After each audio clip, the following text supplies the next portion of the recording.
Hey Tron, how's everybody doing? I just wanted to come on today and I'm going to just start sharing some of my spiritual experiences and I hope you enjoy them. So, this one is about Spirit the Seventh Fire. So, this is a really good, this was a really good performance. So, anyway, what happened was I lived in Washington, D.C., and they came to perform at the opening of the Native American Indian Museum. And so that day I was out and about, and I didn't even know that the event was going on down on the mall. And so I I just felt led to just like walk that way, and because I was back up on the Capitol Hill side, I was back up the street, and you couldn't see the mall from there. You have to go down the hill to see it. And so I can put this down. So anyway, it was an amazing situation.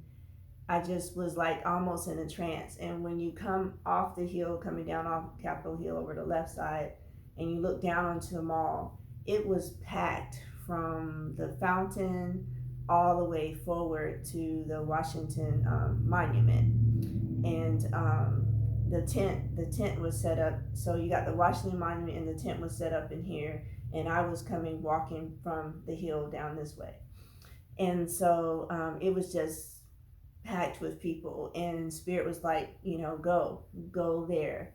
And I didn't know at the time what there was, and I just kept walking and walking. And when I finally got a little bit closer, there were like three lines, and the lines were like stretched so far down the mall.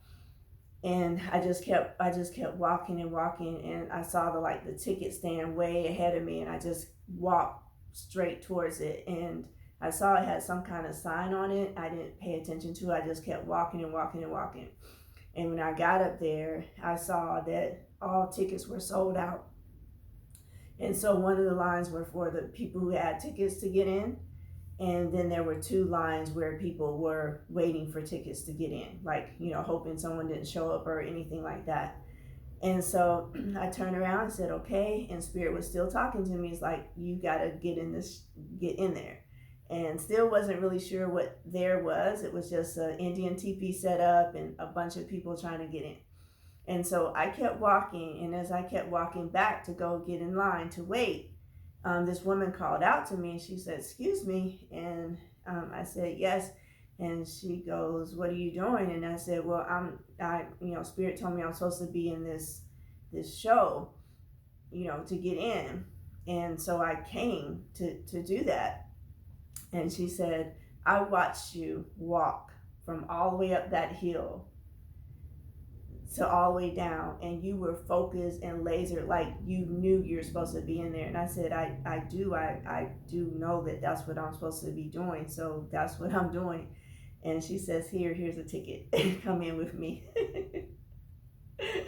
So anyway, we got in, and not only did she have a ticket, the stage was right here, and we were in the front row of the stage. So not right here in the center, we were off to the side, right in the front, right there.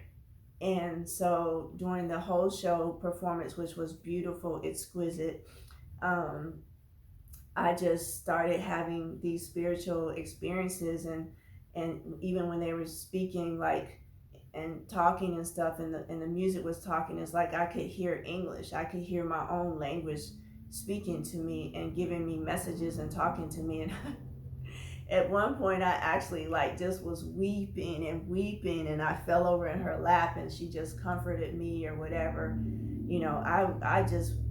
The whole show, it was just amazing. And so when the show was over and we left out of the show, she took me over to one of the benches, and we sat there and talked. And she said that she was a white witch, and she asked me what was going on. And so I talked to her about it. And basically all that was going on, I owned my own fitness business.